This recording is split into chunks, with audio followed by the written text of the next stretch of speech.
Alright, so we're going to get started with Photoshop. And what I want to do is I want to just set up some folders before we even get into it. So I'm going to go to my desktop. You can put this wherever you'd like. If you're working at the school, make sure you use the D drive on the PCs or the save drive on the Macs. So I'm going to make a new folder and I'm going to call it, well, I'm just going to pretend this is my D drive. Okay, so you don't have to call it D drive. I'm just pretending this is my D drive just so you are aware of that. Or on the Mac, like I said, the save drive. So I'm going to make a new folder in here, and I'm going to call this Sarcona underscore winter 2015. Okay, that way I know whose folder this is. My folder, winter 2015. Inside there, I'm going to create another new folder, and this one's going to be specific to the class. So for this specific class, is 1320, but if you were in 2510 or 2520 or 30 or whatever, you would make a folder for that specific class as well. Okay, I'm going to go inside that folder and make two new folders. One of them is going to be a work folder, and one of them is going to be a source folder. Okay, now at any point while I'm recording or watching this, while you're watching this video, feel free to stop it, pause it, rewind it, come back, edit some of the stuff or redo it or whatever you need to do. Okay, it's a video, so feel free to take advantage of the video capabilities, pausing, rewinding, redoing until you get it the way it's set up. Alright, so essentially what we have is, let me just jump back to my D drive here. We have the D drive, okay, and then we have this Sarcona folder, and that's just my name. Alright, that way if I go to the school and I want to work, I have a folder with my name that nobody else's is in there. If I open this folder, I have a 1320. Now this one, if I just copied this to the desktop or copied it to the D drive or wherever, no one's going to know whose this is, and someone might delete it or overwrite it or whatever. So we always want to have that name and semester on there. Okay. So 1320, that's the class. And then we have source and work. Now work is going to be all the stuff that you're actually working on. That's the super duper important stuff. And then source is all the stuff that you're kind of supporting your work. Okay, so anything that you download from the internet or anything as far as videos go that you're using, I throw that inside source. Okay, and anything that goes inside work is all the stuff that you're creating yourself. Okay, so inside work, we're going to make another new folder here, and this is going to be Day1_Playing. And this will give us a chance just to go into Photoshop and just play around with some of the tools and some of the palettes and all that other jazz that we have inside Photoshop. All right. So I'm going to hit back again. I'm going to go to Source, and inside Source, I'm also going to make a Day1Playing. It's a good idea to have folders for each assignment, kind of in Source and in Work. That way, if you're going inside of your work folder and you have your Photoshop document here, inside that Photoshop document, you might have other stuff that you downloaded, and we're going to download some stuff just so you can see the process of that. Okay, so I can close that for now. All right, so I'm going to open up Photoshop. I have a link here. You can use whatever link you have available to you. Before I click it, though, what I want to do is I want to hold down Control, Alt, and Shift. And what that's going to do is that as I hold Control, Alt, and Shift and I go to that icon, it's going to have a little pop-up right here saying delete the Adobe Photoshop settings file, and I'm going to say yes please. And what that means is it's going to delete Photoshop preferences and basically just reset my Photoshop back to its default startup. Okay. Now sometimes you'll get an error message depending on your configuration about a color profile. For what we're doing, it doesn't matter which button you click. Use anyway or ignore is fine for right now. Okay.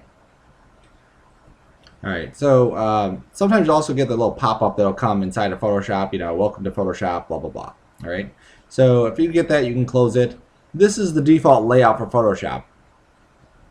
And what's really going to help as you start working on stuff are these hotkey lists. Okay. Now I have one for Mac. There it is. And it says CS6, but they haven't changed them since, so you can still use this for CC 2014, even as far back as CS2 or 3. It'll all still work. Okay, so I also have one for Windows. The biggest thing is you'll see that on the PC we're using the control key, and then on the Mac we're using the command key. Okay. A lot of these other ones are still going to be the same. The move tool is still V, the M is marquee, the L is lasso, regardless of which OS you're using. It just comes into when you're using either the control key or the command key. Okay. Now on a Mac they also have an option key, and on a PC we use Alt. Okay. So that's another difference as far as that goes. All right. Now all my videos are going to be inside of Windows hotkeys. So if you're on a Mac, just get comfortable with using them, and then when I say control, you say command. Very little joke. All right, so those are the hotkeys. Keep this thing on hand. You really want to take advantage of all of these hotkeys because it'll just make your work go a lot quicker. It's going to be a little struggly at first, but eventually you'll get it. Okay.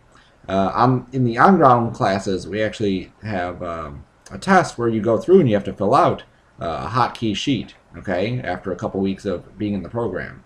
So it's an excellent idea to get in the habit of using these. Some of these other ones do have hotkeys too. They're just not used as often. Okay, so I just want to make sure that I highlighted the ones that you're really going to be using quite often on these assignments. All right, so I'm going to keep my hotkey sheet over here, so I have it. So in case I mess up, I can refer back to my sheet. Okay. So inside here we have the basic setup. Here's the menu bar on top, and this is, you know, the common thing that you would see in many programs. You'll see on mine, actually, this thing goes right to the top because my screen's a little bit small, but on yours it'll actually go down like it's doing here. Okay. So the biggest thing here is file, open, new, open as, saving, closing, whatever else. Okay, we'll get into a lot of these as we go.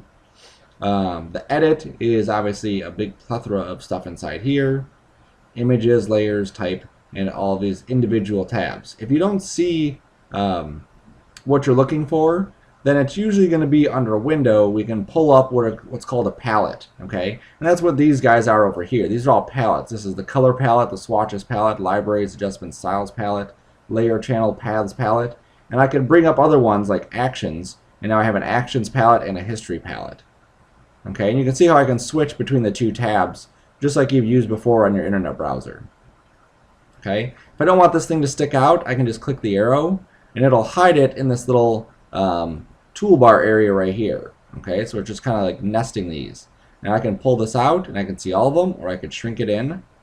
And same thing with this one, I can click this arrow and hide all of these, and then I can see this layout here. So if I want to see my layers, I can click on that and it pulls it out. I can see my channels, my paths, and any of these.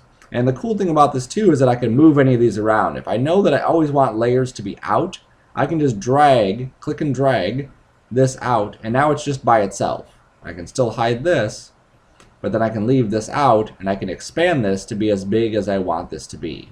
Okay? If I want it to go back in, I can just pop this open, drag my layers back in here. You'll see how it highlights, and then I can reorganize these so that it's in that default order: layers, channels, paths, and then hide it again. Okay. Oops. So you should get comfortable with just understanding what those things are. Now, if let's say we screwed this whole thing up and I just drug a whole bunch of these off here, and I just did this, and you know, it's just a mess, I can come back here and reset this, and it'll reset my entire workspace back to the default settings as well, instead of having to close it, Control-Alt-Shift, and rebooting it. Okay, so that's what these palettes are, and again, we can access them from Windows palettes right here. Now we can also go to workspaces, and right now we're in the Essentials workspace. As we get comfortable with Photoshop, you can start to build your own workspaces and then save those workspaces. So you can make a new workspace how you want it, and then it'll be listed as a item here, and then you can get to it, or you can delete them or reset them or whatever. So if I'm painting, I may want to go to the painting workspace, and you'll see that it switches all of these things. So now I have brush presets, I have layers. It's hidden some of those other things that are really not important to other things besides painting. I can go to motion, and it'll bring up a timeline, it'll bring up a library and a histogram and layers. We'll just reset it back to essentials for now. Okay. Over here on the left, we have all of our tools that we'll typically be using. Okay. Now, we're going to gradually get into what these tools are, but again, remember, get used to using these shortcut keys. Okay. In some of these, you'll see a little arrow. There's a little triangle arrow right here in the bottom corner. You can see it right there. It's harder to zoom in on this. And on this arrow, that means that there's more than one tool there. Okay, so let me scoot that over. So if I click and hold on here, there we go, you'll see that I have different marqueing tools that I could pull up. Now, same thing for this lasso, and the same thing for this quick selection magic wand. Now, the hotkeys still work, meaning that if I want to switch between the marquee and the lasso, I can hit L or M. So you can see how just tapping those on my keyboard makes it a lot easier to switch between them. Now if I hold down Shift and hit L, you'll see that I swap between the hotkey right inside of that specific tool. Okay. Now on the marquee, it's only swapping between these two because these two are the most popular. It's not, you know, ever done, but it's just a rare thing that you would need to select a single row or a single column. So that's why those two are not in that mix of hotkey. Okay. So all of these, here's the eyedropper, and this one has a bunch of stuff inside here. There's a ruler, there's a note tool, there's a count tool. Here is some healing tools. Here's some paintbrushing tools. Here's some cloning tools. Okay. Now we can have this as one big bar, or if we're tight on space, we can click this and it'll double it up. So now we're side by side. Okay. Same bar, it's just now it's, you know, thicker as opposed to longer or taller. So that's what that is. Now you'll notice that as I start switching between these tools, that this bar up here is adjusting. This is called your options bar, and this allows me to, if I go to my paintbrush, it pulls up options that are specific to the tool that I'm on, so specific to that paintbrush. If I switch to my marquee tool, it brings up tools that are specific to my marquee tool. Okay. So we'll have to watch that, you know, as we're doing something, I may say set your opacity to 50, and then you'll come up here and you'll have to set your opacity to 50, or you can click and drag right in the word opacity, or you can click right inside here and type in the number 50%. Okay? So there's lots of things, you know, going on that we have to be aware of as we're working inside Photoshop. So now let's create a document and just get into some of the fun stuff. So I'm going to first create a new document. And inside here, it's not like, you know, Word or something or just pops it open. It asks us what kind of document we're creating. So the first thing we always want to do is just call this something. So Day1_Playing. Never, ever, ever use spaces in your naming. Always use underscores, or you can use what's called camel casing, where you do lowercase, first word, and then every first character after that would be uppercase. So the P in playing is uppercase, and if I was going to do this stuff, you can see how this, the T is capitalized, and stuff, the S is capitalized. Okay, and the reason we don't want to do spacing is because some files and some computers don't really like spacing. So it's best just to get in the habit of not doing that. Just don't have any spacing. Just do Day1Playing with an underscore between Day1 and playing, and everything will be happy. Okay. Now we have the presets, and these are just, you know, presets, and you know it's a rare thing that you'd use these specific presets. I typically don't. I just go down here and type in exactly what I'm looking for. All right. So we're gonna accept the presets as they are, just the default size for this, and we're just gonna look at some stuff. Okay. So it's gonna take a second on my computer. And what we're looking at is, if I go back to that new document, is we're looking at a document that's 7 inches wide by 5 inches tall with a resolution of 300. Okay, and that says pixels per inch. And the color mode is RGB. It's 8-bit. The background contents are white. And then here's my color profile is sRGB, and my pixels are square. Okay, and it also gives me an image size of 9 megabytes. Close that. Alright, so now what that means is that if I were to zoom in, so I'm going to hold down Control and spacebar on a Mac, it'd be Command and spacebar, and I'm going to zoom in, zoom in, zoom in. So I'm clicking and dragging to the right, and you don't really see anything happening right here. But you'll see that now I have, because I'm on the paintbrush, I hit B to get to the paintbrush, I have this big brush. And if I were just to click right here, you'll see that I have, I'm going to switch to the move tool by going to V, you'll see that I have all these little squares happening right here. Each one of these squares is what's called a pixel, okay? And it's how images inside Photoshop get created, is that we're essentially filling in these little squares. Now I'm zoomed in, if you look up here, I'm zoomed in 3200%, and it also gives me, it's an RGB 8-bit file. I'm zoomed in 3200%.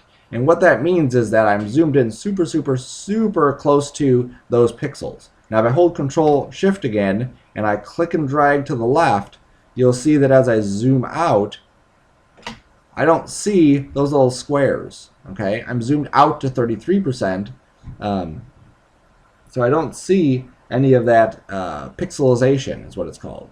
All right. Now we're working at 300 pixels per inch. So if this document is, I'm going to hit Control R to bring up my ruler.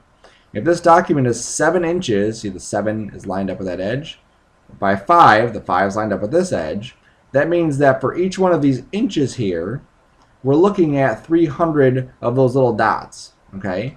And if we hit Control Spacebar and I zoom in again, here's one of those. We go zoom in here further. You can see there you go. There's my 1 inch mark. There's my 2 inch mark. We filled in a small area of this. And if I go with my brush again, and I'll make it bigger. I'm going to use the right bracket to make it bigger. And I'm just going to paint. Okay, essentially I filled in about 300 pixels this way of data. And you can't see any of that pixelization until I start to really zoom in here. And then I can see all of those little pixels. Now I also have an option turned on. Let me go back to V so I don't see that big brush. Under View, Show, I have the pixel grid turned on. Okay, typically it doesn't show the pixel grid, but it is showing this lineup just so I can see where the pixels are. If I turn that off, it won't be as apparent, but you can still see some of that stuff is happening here. Okay. Now you'll also see that even though I used just this black color and I painted, that it's not very smooth. You'll see that there's some areas here that are a bit darker, medium in here, but it just looks like banded is what it's called. Okay, it doesn't look like a nice smooth transition. Okay, we zoom back out. I hit Control 0, zoom back out, and you can see that we again don't see that banding. We don't see that pixelization because we're zoomed out. All right. Now if I go to a new document, so I went to File, New. Now I'm going to make my resolution 72 pixels per inch. Okay, I'm going to go back to this one and just hit that. Okay, so now if I switch between these two, you can see they're about the same size. Okay, this one is still 7 inches by 5. This one's still 7 inches by 5. I'm going to grab my brush and I'm going to click and drag. And you don't see any pixelization. I'm going to just hold down Control Shift and I'm going to tap, tap, tap. And right about here at about 400%, I'm starting to see some of that banding. I'm going to jump back to the other one. Okay, I've clicked it 3 times, so they're about the same. There we go. I'll make this one 400 also. All right, so this one at 400, this one at 400. We're seeing that banding happening in there. Okay, and this one it's a bit more apparent. This one it's not as apparent. But with this one, it's going to be a lot easier to make a smooth transition because we have more pixels happening here. On this one, we don't. On this one, it's going to be very, very blocky regardless of it. Now, just to make it even more extreme, I'm going to make another new document, and I'll make it 5 pixels per inch. Okay, and I'll shrink my brush by using the left bracket. And you can see that this one is still 5 by 7, but as I draw this, you can see that it's very pixely. Okay, and I even had to zoom in to be able to see this. Right now I'm at 2200%. Okay, because I'm only dealing with 5 pixels per inch. So here's my inch, and there's 5 pixels from here to there. And we could even 1, 2, 3, 4, 5, right there. Okay, so so this is very, very blocky. Now we don't want to. I'm going to close that one. I'm going to close this one. Now we don't want to create a new document and just make this resolution ridiculous, like 3200 pixels per inch, because you'll see that my file size has gone up to a gig for this one file. Okay, and that's going to be very slow to work with, and everything else that we do is just going to be very ridiculous to work with. So for a lot of things, we're going to work at 300 or so. For some things, we're not even going to care about this resolution. Okay. For some things, we're only going to care about other items inside here. Like if I switch this to inches, or from inches, I can make this pixels, and I can actually say that I want, 4,000 pixels this way and 4,000 pixels that way, and this really doesn't matter. The only people who really care about the resolution of things are people who are going to end up printing this. Okay, so if you're putting this in a magazine or it's a photo that you're working on, they care about that because they're eventually going to end up printing this. But if you're working on a movie, they don't care about the resolution. They only care about the width and the height as far as pixels go. Or if you're doing this for a web page or a device, same thing. You only care about the pixels. You don't really care about the inches here. Okay, so that's what the pixels and the resolution are all entailing, is how many pixels we have per inch and how big your entire document is. Let me just reset this back to the default.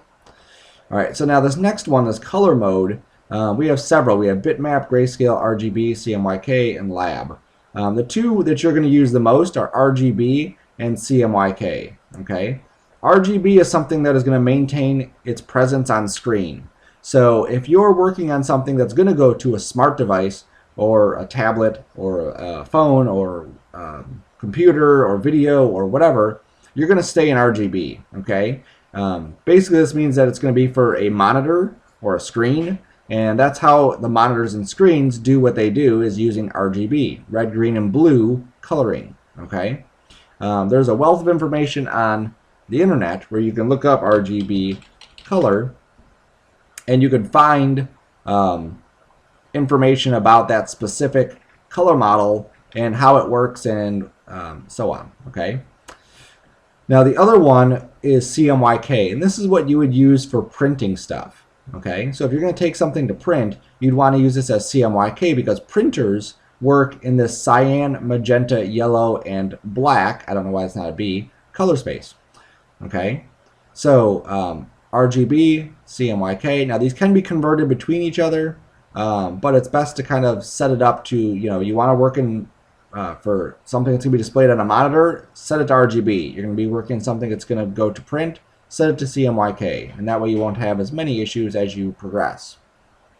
All right, now this next one is bits. So color mode, we have 1-bit, 8-bit, 16-bit, and 32-bit. Okay, and the bits refer to how many different levels of coloring we have here. So I'm going to just go down to my gradient, which is G, and it defaults to this black to white gradient. Okay, so I'm just going to click and drag from the left side of my document, and I'm going to hold shift so it goes straight to the right side of my document. And you'll see that we get this nice smooth transition from here all the way across. Okay, now essentially what we're getting here is we're getting, if I click on this black color, and I go here's black, and you'll see that black actually has an RGB, see the RGB here, of 0, 0, and 0. Okay, now if I take this slider up to the top and I bring this all the way up to white, you'll see that this has a value of 255, 255, and 255. Okay, so this is an 8-bit document, and again I'm going to refer to the internet because it's a great resource for you to do some research on these things. So 8-bit image, here we go. There, that's what I wanted, 8-bit colored. This allows you to have 256 colors of data. Okay, 256 different values. So right now we're not looking at, a true progression from black to white. There are some values that are inside here that are actually doubled, because if you remember, we have 300 pixels between 0 and 1, and 1 and 2, and 2 and 3, and 3 and 4, and 4 and 5, and so on. So what that means is that, let's say this range here, from 3 to 4, there's only 300 pixels. So each pixel cannot be colored differently because there's only 255 different colorings of that gray. So I'm going to zoom in, zoom out a touch just so I can see the 3 and the 4 here. And I'm just hitting Control minus. There we go. So I can see the 3 and the 4. Now it looks like a nice smooth transition here, and it is. It's a nice smooth transition. Okay. Let me zoom back out. Control 0. And I'm going to go to one of our other tools, which is levels. So I'm going to go to my adjustments, and I'm going to drop on this levels. Okay. And what this is it shows all of those different levels of black and white. On the far left is black, on the far right is white, and in the middle is your gray. And what I can do is I can pull my black value this way, I can pull my white value that way, okay? And you can see what's happening there is that I'm basically cutting off all this white, cutting off all this black, and just keeping this center area where it is, okay? Let me pull that back, pull that back. Now as I grab this one and slide it, what this is doing is pushing more blacks into this. If I go this way, it's pushing more whites into this. Okay? But you can see that as I do this, I'm hitting some spots where it's starting to look really banded. It's starting to look really splotchy. So what I'm going to do is I'm just going to crunch this down. I'm going to pull this way. I'm going to pull this that way. There we go. And I'm going to go back to my adjustments, and I'm going to add another levels. And what you can see here from this image is that we have a lot. This is hard to see in this, but this bar on the far left is really, really tall, and the bar on the far right is really tall. That means we have a lot of black, a lot of white, and these values in the middle are really stretched out. So what I'm going to do now is I'm pulling this and pulling that, and then I'm going to zoom in on this, okay? And you'll be able to see a lot of grain. There's a lot of stuff happening inside here, and there's actually some coloring happening inside this. You can see that there's like some little bits of red and green and blue. Because this is an 8-bit image, we only have 255 different shades. So this is basically like stretching out those values as far as we can to make it visible. So now if I go to a new document and I make this a 32-bit image, and let me reset this first and then make this a 32-bit image. I'm going to do the same thing. I'm just going to grab my gradient. Okay, you'll see that the gradient for this is a lot different. Okay, here on the far left we have a pure black. Here on the far right we have a pure white, but then this looks a lot different than it looked on here. Let me go back to my layers, and I'm going to use this eyeball to turn off these. Okay, this was my original one. You can see it started with black and went to white. This one, the black is very pronounced here. There's not a whole lot of darks in this, and then it comes there. So I'm going to take these two levels, and I just click and hold down Shift and click. And I'm clicking in the blank space so I can grab them. And I'm going to go to this arrow and say Duplicate Layers, and I want to duplicate this to my other document, my untitled one. And it's going to say, are you sure? I'm going to say, yep. So now I can go back to my untitled one, turn these guys on, and now as I zoom into this, you'll see that because we still have these same levels on here, we're still getting a nice smooth transition. Eventually we're going to start, getting some banding in there just because there is some pixelization happening, but it looks a lot smoother, okay? So with 8-bit, we essentially have 255, that's what this guy is, an 8-bit image, 255 different shades of black to white, 255 shades of gray. On this one, this might blow your mind if you're weird like me. So it's a 32-bit image.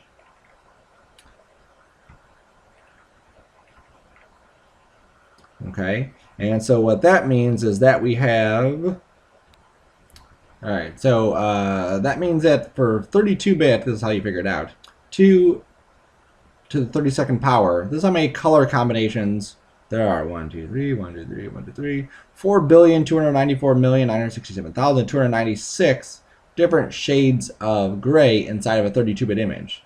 So you typically don't actually work in a 32-bit image. This is kind of like overkill for a lot of images that we use. We would actually go to the middle ground, which is the 16-bit image, which gives us 65,536 pixels per levels of gray inside there. Okay, so if we go to new again, you'll see that 8-bit was what the original one was. I jumped it to 32, but typically you're going to work in either 8 or 16. 32-bit is actually reserved for a special kind of image. Okay, so typically when you're working in Photoshop, it's either going to be an 8-bit or a 16-bit. Now some things don't support 16-bit, so you just have to be aware of it. For most things we're going to do in this class, it's going to be 8-bit. Okay, especially if we're going to just like print with this thing, we're just going to set it up as 8-bit unless we have a specific reason for doing that. Okay. Also, because we're working in, if I switch this to, you can see the size right now is 36 meg. If I switch it to 16-bit, it drops it down to 18. If I switch this to 8-bit, it drops it down to 9. So that's another consideration we have to look at, because this could obviously influence file size as we start to work. Okay. Now each one of those, I'm still in the 8-bit file. I can turn these back off. Each one of these things, black to white here, those shades of gray, we're looking at black and white, okay? But if I go to my channels here, this is where I can see the RGB coloring, okay? And you'll see that what black to white actually means is that we have equal amounts of red, green, and blue. And when I add those together, I get this grayscale image. If I didn't have any green in this image, you'll see that I get this purpley magenta color. If I only had red and green, I would get this yellow color. And if I only had green and blue, I would get this cyan color. Okay? But because I'm using equal amounts of red, green, and blue, that's where I'm getting this. Okay? So this 8-bit right here is still the same thing. 255 shades of red, 255 shades of green, 255 shades of blue added together. So it actually gives us quite a lot of colors. Okay. So it gives us about 16 million colors. All right. So now just imagine that 65,000, I'm just going to say 65,000,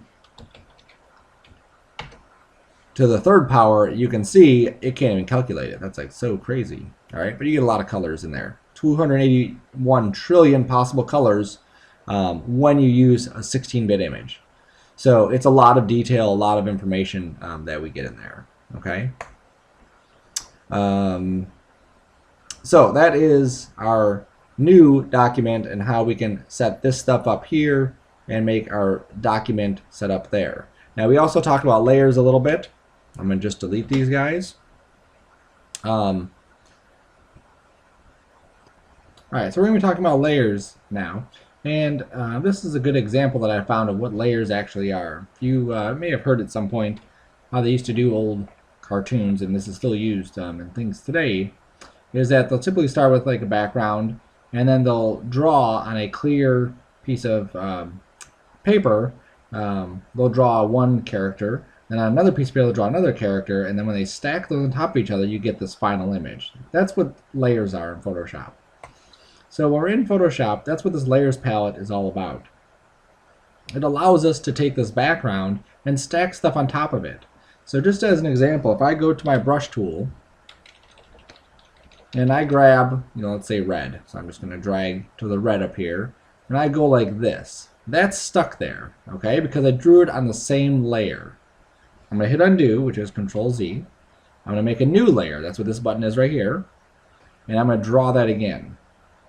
Okay, so now this is this little S on the layer here. Now I can hit V to go to my move tool, and now I can move this around. Okay, because it's a separate element. All right, it's essentially just this layer, this item stacked on top of it. If I make another new layer, go to my brush tool, I'll pick a different color.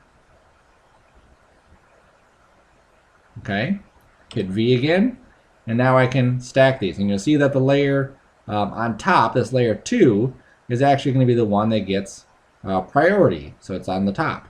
If I drag layer 2 below layer 1, well, now layer 1 is going to be the one on top.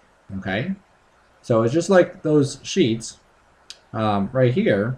If this guy was on top, then he would be in front. If this guy was on top, then he would be in front. Okay, and we could have hundreds of layers inside of Photoshop that we use these kinds of things for. Okay, there's another layer. Now I drew that on the same layer as layer 2 so that these two will move together. Okay, so sometimes you want to have things separate, like that. Sometimes you want things together, like this. Now I have to make sure I click on each layer as I try to move it. If I click on layer 3 and I start moving stuff around, nothing's moving, or so it seems, if I'm actually moving layer 3. Okay, so just be aware that I'm on those layers and which one I'm clicked on as to which one I'm moving. Now, you definitely want to make sure you label these things. So I'm just going to delete these. Let me highlight all 3 and hit delete. So a trash can. I'll make another new layer, and I can just double click this and call this red circle.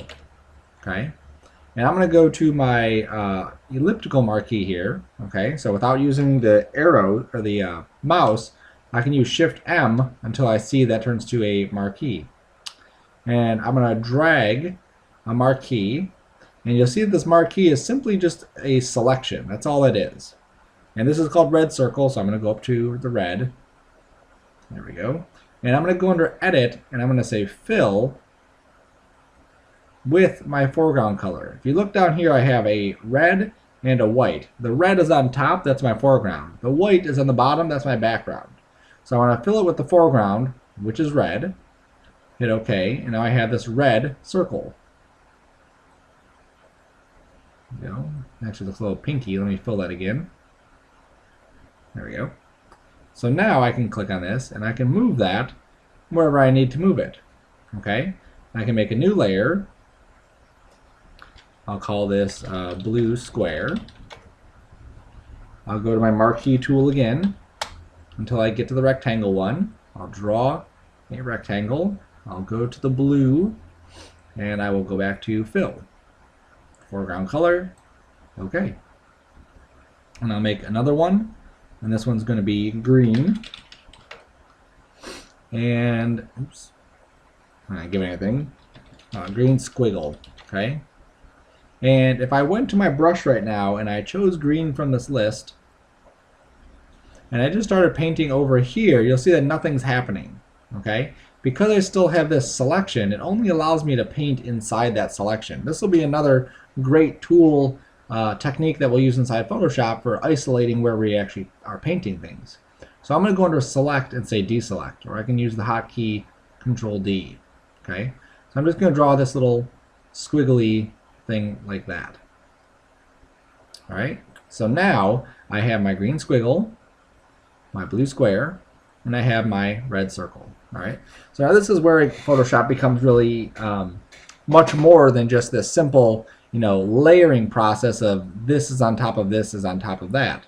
Is that we can actually choose how these things are blending together. So if I go up here to my green squiggle and I come over here to normal, I can choose to darken, and you'll see that now when it's over the white, it's actually just the, pretty much that same green. When it's over the red, it's actually darkening the red coloring. And as I move that, you can see that affecting it. Even the blue, you can see some of that affecting it as well.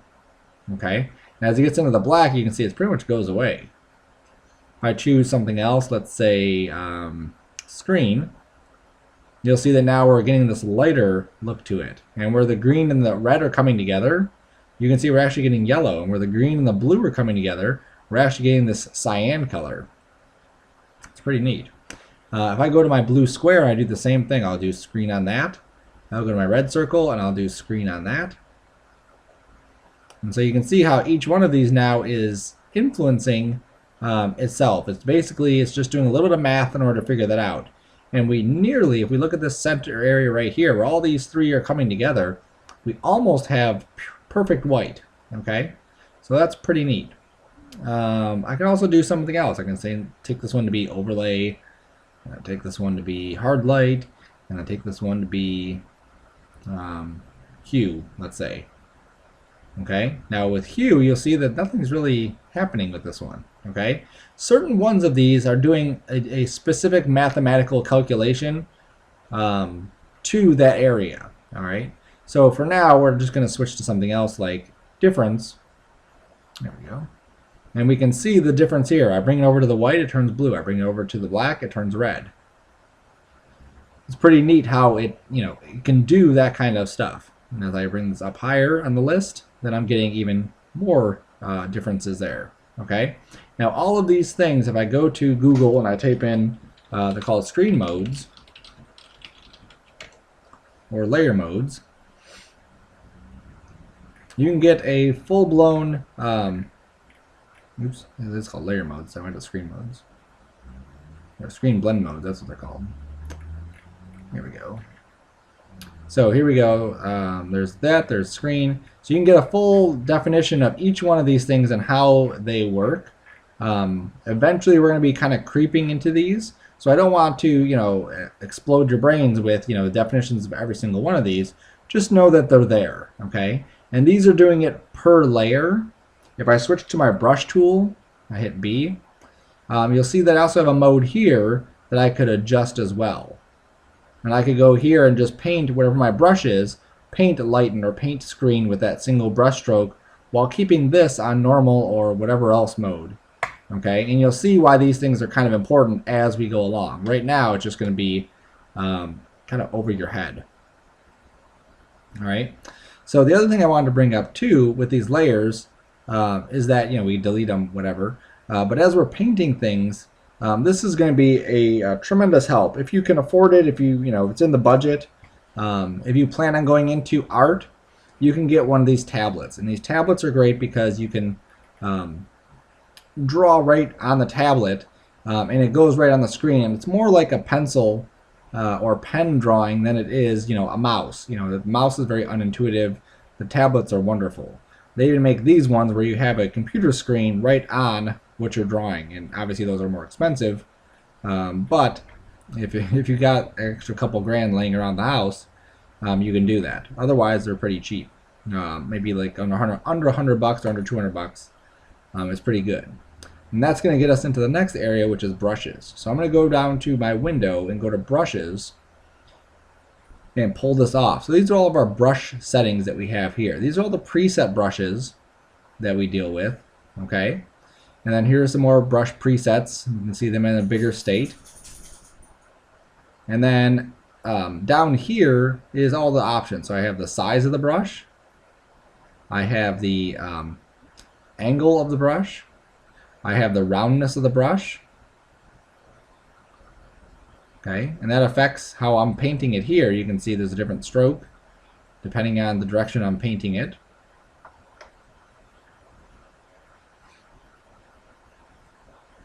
I have the hardness of the brush, so watch the edges. Okay, you can see how hard the edges are. And I also have spacing. You can see the spacing of the brush. It obviously spaces the brush strokes out further and further. And obviously these have specific reasonings for doing this kind of stuff. Okay? I'm going to turn spacing off, and it's just as fast as it can do it. There we go. Alright, so sometimes you'll have that lower, sometimes you'll have it higher. We'll play with more of these as we go.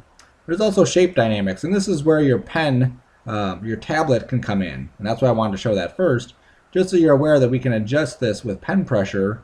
Right now it has a little thing here. I don't have mine plugged in. So if I had mine plugged in, this would work. And then as I paint, I'm getting something that's much more realistic looking as far as my stroke. It looks much more natural. Instead of this being the solid size the entire time, it would vary it depending on how hard I pressed on that pen. There's also scattering. Let me switch my brush here. I'm going to go to, let's see, the leaves. I'm going to make a new layer. Let me clear this background layer. Okay, so I'm going to go to this scattering, and I'm going to say scatter. There we go. And I'm going to vary the count. Actually, 1 was probably good. And let's see what else I want to do. I'm going to do brush color dynamics.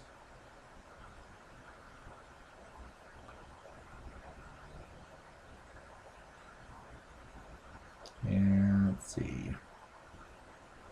Oops. I want to do a texture. That should be good. Okay. So let me go pick a color here. And you can see how I'm getting this like purpley look to this. Go back to my color dynamics. And I'll just say, oops, okay, fade. And we should be getting some variations of color inside here.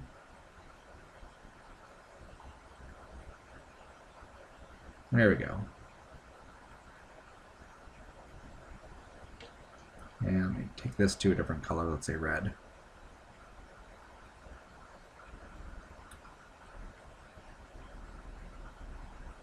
Okay, so I can adjust this and get very different leaf colors just by adjusting how I'm painting this. Now I'm clicking and dragging, and you'll see that I get different colors every time that I click and drag, which is kind of neat. Pull that back. And even this, without that, I'm getting still different colors as I paint. And pull all these up. And you can see it a bit clearer that we're getting different colors. So there's a lot of different cool things that we can do with brushes, and we'll get into more of these as we go. But I just, again, want you to be aware of certain elements as we start to play with these, as we start to go into Photoshop. Okay? All right, so the last little bit I want to cover in this specific lecture, I'm just going to make some leaves here. There we go. And then I wanted to save. Okay, so I'm going to go and save as a document. I'm going to put it inside my D drive folder. Okay, I'm going into my work folder and Day1Playing, and I've already saved this as Day1Playing recovered because it crashed. But I'm going to save it as Day1_Playing, and I'm going to save it as a PSD. And a PSD is a Photoshop file. You can only open this in Photoshop or Adobe products. There's a few side products that will open these as well. But most likely you're going to open this in Photoshop. So I'm going to hit save, and it's a PSD. Now let's pretend you wanted to show this to someone who doesn't have Photoshop. So I'm going to go to Save As, and then from this list of Save As type, I can choose one of these other formats. And these are all very specific to their end target. Okay, so just starting with the popular ones here, you may have heard of BMP. And BMP is used by some people. It's just a format for photos. I don't typically use that very often. GIF you may have heard of too. That's kind of an obsolete thing. One of the cool things about GIFs is that you can actually do animated GIFs where you have several images stacked inside one image and it would move. So if you have a web page, you don't want to put a movie in there, you can put an animated GIF inside there. Okay. There's also EPS. This is more for print. Okay, there's IFF, which is for 3D. Okay, that'll save when we get to our 3D assignment. We'll save that. There's JPEG. This is going to be a popular one you most likely heard of. And JPEG is a format which is what's called lossy. Okay, let me just switch to Google real quick. And if you go on the internet, most likely all these images here are going to be JPEGs. Okay, now what you have to be careful of with JPEGs is that this is what's going to happen with a JPEG. So I just wanted to open up that image. Your picture will eventually start to lose resolution. It might start off this clear, but every time you save it, you're losing resolution. So eventually, you'll actually end up with something like this if you keep saving it as a JPEG every single time you work. So as far as working off of a JPEG, you hardly, very, very, very rarely would you ever work off of a JPEG. Because, like I said, you lose quality every single time, and you don't want to lose quality.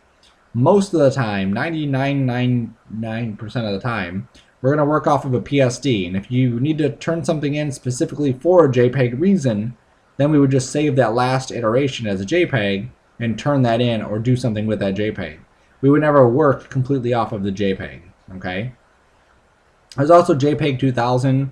We don't use that. JPEG stereo don't use. Multi-format don't use. There's PDF, which is a Adobe Acrobat Reader format. I'm not going to use that either. There's RAW, which is bringing in a photo from a camera. Typically, that's what that is. Let's scoot down to Ping. Ping is something we use for web pages. In our first actual assignment, is going to be using pings in there. So we'll get into that during that assignment. And then let's scoot down to the end, Targa and TIFF. These are two great formats. These are non-lossy formats. And what that means is that they don't lose quality with each save, okay? The way that these things get saved is there's color numbers assigned to each one of these pixels, okay? So way over here in this cat, you know, if we were to zoom in really close, we'd be able to see those tiny little pixels, okay? And if I figured out what color that was, I could write down that color number. Well, every time I save a JPEG, what it's trying to do is make it less and less numbers to do that. So that's how we eventually get these blocky numbers, because it just kind of like blends and blends and blends these colors together to get that. Well, TIFFs and Targas don't do that. TIFFs and Targas make sure that whatever colors you have in your original document, you still have in the end document. Okay, so if your color is pure white or pure black, it saves pure white or pure black. A JPEG will blend stuff that's kind of close together. Just as an example, let me zoom in really close here, and I'm going to turn off my pixel grid. There we go. And if you look at these colors here, you can see that, you know, some of these colors are pretty close together. A JPEG will just squash those colors together. A TIFF or a Targa will not do that. Same thing with these edges. You can see that these are pretty closely colored. A JPEG will squish them together. A TIFF or Targa will not. Okay. So if you needed to work back and forth on something without using a PSD for some reason, it would be TIFF or Targa are your best bets. Okay. Even an if doesn't lose format stuff, but it doesn't support other things. Typically, TIFF or PSD are your two go-to ones. Targas you would use for other programs. Ifs you would use for other programs as well. Pings as well too. Okay, but pings are also, you lose quality with those guys because they're for web. All right. So let's just say we wanted to save this for mom and dad so that they can see it. We would save it as a JPEG, and I'm just going to put an underscore. Mom, dad. Okay, and that way we know that's the one for mom and dad. And then it's going to ask us, what quality do you want? Let me zoom out of this thing. Oops, I'm going to zoom in. I want to zoom out just so I can zoom in on a specific area. So turning this off, you can see these edges look nice and clean. When I hit preview, that's what the JPEG is going to do to it. You can see how it just kind of blocks it to, you know, save quality. As I put this file size up, it reduces that, but it's still doing it at some level, okay? And as I zoom in even closer, there we go. Okay, it might be hard to see on your screen, but I can see that it is happening on mine, where I'm getting these weird little colorations on there. But for mom and dad, do they want to take a look at it? Wonderful, let them see it, okay? But I would never want to go through and save this again, because if I saved it again as a JPEG, even with the same name, and I did 12, eventually it will get to be worse and worse and worse quality. So I have to be very aware of that. Now, jumping to, I have a PSD, this is about 2 megabytes. I have a JPEG, which is about 978 kilobytes. Okay, so obviously the JPEG is a lot smaller than the PSD, but as far as, you know, what we can do a lot more with the PSD. All of our layers and information as far as what we've created in this layers palette gets saved when we do a PSD. So I can make a whole bunch of layers here, and if I save this as a JPEG, it's going to get rid of all those. It squashes them all together. It does what's called flattening. If I save it as a PSD, it'll remember all this information, so I can come back and edit it at any time. So every assignment we do, we're going to save it as a PSD, as our main working file. And then anything else outside of this that we might be turning in, that's when we're going to start to save it as a TIFF or as a PSD or as a if or a ping or whatever. Okay.